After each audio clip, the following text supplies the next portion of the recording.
கதை முடிந்தது. ஒன்றிணையும் இஸ்லாமிய நாடுகள். மத்திய கிழக்கில் உருவாகும் புதிய நேட்டோ படை. கடந்த 2 ஆண்டுகளாக இஸ்ரேல் காசா இடையே போர் நடந்துட்டு வருது. இதனால இஸ்லாமிய நாடுகள் இஸ்ரேல் மீது கடுமையான கோபத்துல இருக்காங்க. இந்த நிலையில தான் இஸ்ரேலுக்கு எதிராக ஒன்றிணைய இஸ்லாமிய நாடுகள் அனைத்தும் திட்டமிட்டு நேட்டோ போன்ற கூட்டுப்படையை உருவாக்க திட்டமிட்டிருக்கதா பரபரப்பான தகவல் வெளியாகி இருக்கு. மத்திய கிழக்கு நாடுகளான மொத்தம் 16 நாடுகள் குறிப்பிடப்பட்டிருக்காங்க. இதில் இஸ்ரேல் தவிர மற்ற அனைத்து நாடுகளும் இஸ்லாமிய நாடுகளாக இருக்கிறதுனால இஸ்ரேலுக்கு சிக்கல் வருவதற்கான வாய்ப்பு அதிகமாவே இருக்கு.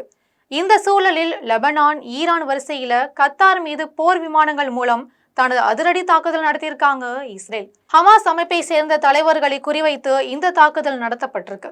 இப்படி இஸ்ரேல் தொடர்ந்து ஒவ்வொரு இஸ்லாமிய நாடுகளையும் குறிவைத்து தாக்கிட்டு வராங்க. இஸ்ரேல் பாதுகாப்பு துறையில் சிறந்து விளங்குவதாலும் பல புதிய தொழில்நுட்பங்களை பயன்படுத்தி வருவதாலும் பதிலடி கொடுக்க முடியாம பல இஸ்லாமிய நாடுகள் பயந்துட்டு வராங்க. ஏனென்றால் மத்திய கிழக்கில் இஸ்ரேல் போன்று வேறு எந்த நாடுகளும் இராணுவம், விமானப்படையில் பலம் வாய்ந்ததா இல்லை. இதனால இஸ்ரேல் தொடர்ந்து ருத்ரதாண்டவம் ஆடிட்டு வராங்க. அது மட்டும் இல்லாம இஸ்லாமிய நாடுகள் இடையே பல்வேறு பிரச்சனைகள் இருக்கு. ஆனால் கத்தார் மீதான இஸ்ரேலின் தாக்குதல் இஸ்லாமிய நாடுகளின் ஒருங்கிணைப்புக்கு தொடக்க புள்ளியா அமைஞ்சிருக்கு. கத்தார் மீதான தாக்குதலால் மத்திய கிழக்கில் உள்ள அனைத்து நாடுகளும் இஸ்ரேலை கண்டிச்சிருக்காங்க.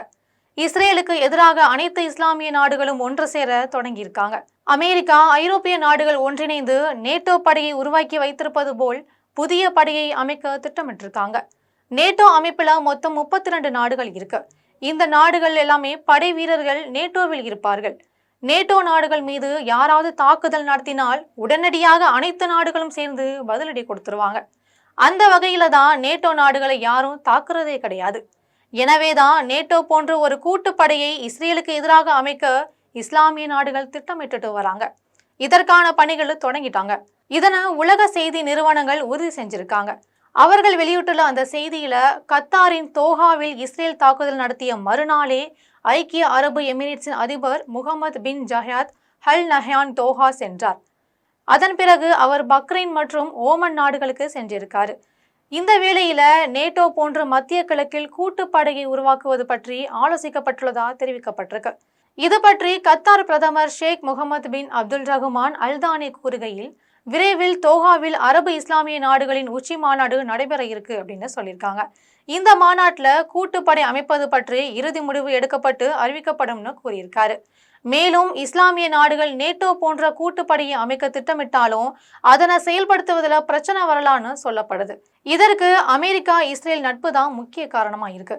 அது மட்டும் இல்லாம மத்திய கிழக்குல பல நாடுகள் உள்நாட்டு போரால் பாதிக்கப்பட்டவையா இருக்கு. பல நாடுகளிடம் பொருளாதாரம் நல்ல நிலையில் இல்லை.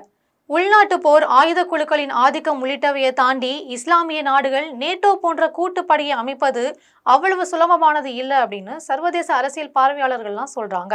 ஒருவேளை இந்த தடைகளை கடந்து மத்திய கிழக்குல உள்ள இஸ்லாமிய நாடுகள் நேட்டோ போன்ற கூட்டுப்படையை உருவாக்கினால் அது இஸ்ரேலுக்கு பெரும் பிரச்சனையை ஏற்படுத்தும். இதனால இந்த விவகாரத்தை இஸ்ரேல் உன்னிப்பா கண்காணிக்க வேணும் அப்படின்னு சொல்லியிருக்காங்க.